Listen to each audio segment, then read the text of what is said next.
પોરબંદર મહાનગરપાલિકા બન્યા બાદ બાંધકામને લઈને લોકો મુશ્કેલીમાં મુકાયા છે. તેમજ નામ ટ્રાન્સફરની ફીમાં પણ જબરો વધારો કરી દેવાયો છે, જે અંગે જમીન મકાનના દલાલો દ્વારા મોટી સંખ્યામાં એકત્રિત થઈ ધારાસભ્ય અર્જુનભાઈ મોઢવાડિયાને રજૂઆત કરી અને યોગ્ય કાર્યવાહી માટે પણ માંગ કરી હતી.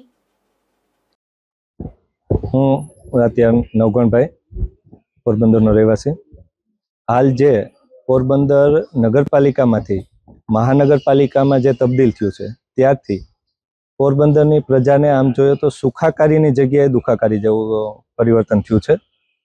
જે બાંધકામ મંજૂરીઓ હતી એ બાંધકામ મંજૂરીઓના પોર્ટલ બંધ થયા છે, બિનખેતીના હેતુફેર બંધ થયા છે અને જે મજૂરી માણસ છે એને રોજીરોટી મળતી હતી એ એક જ સ્ત્રોત હતો પોરબંદરમાં બાંધકામનો, એ અત્યારે બંધ થઈ ગયો છે.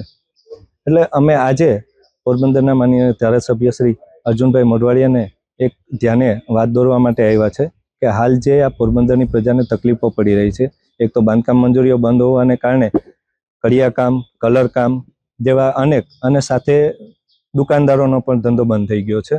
અને બીજું કે જે નગરપાલિકાની ટ્રાન્સફર ફી હતી, જ્યારે છાયા નગરપાલિકા અસ્તિત્વમાં હતું ત્યારે એ ફી ખાલી 10 રૂપિયા ફોર્મ લઈને લેવામાં આવતી અને પોરબંદર છે તો પોરબંદરની અંદર એ ફી 1000 રૂપિયા હતી.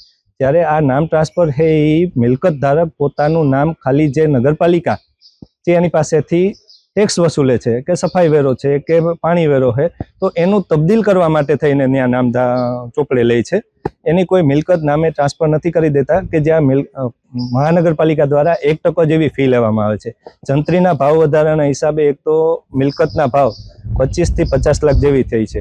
આ લોકો અત્યારે 1% ફી લે છે. તો જે વસ્તુનો છાયા 10 રૂપિયા લેતી હતી અને પોરબંદર 1000 રૂપિયા લેતી હતી, એ મહાનગરપાલિકા હવે 25 થી 50,000 રૂપિયા લેવા જઈ રહી છે.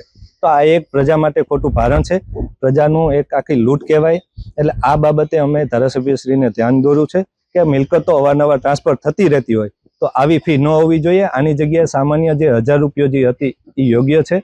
તો આવી બાબતો ધારાસભ્યને ધ્યાને દોરી અને આમાં વહેલી તકે નિવારણ લઈ આવે એવી એક ધારાસભ્યશ્રીને અમે રજૂઆત કરી છે, જેથી પોરબંદરની પ્રજાની સુખાકારીનું કંઈક આગળ વધે.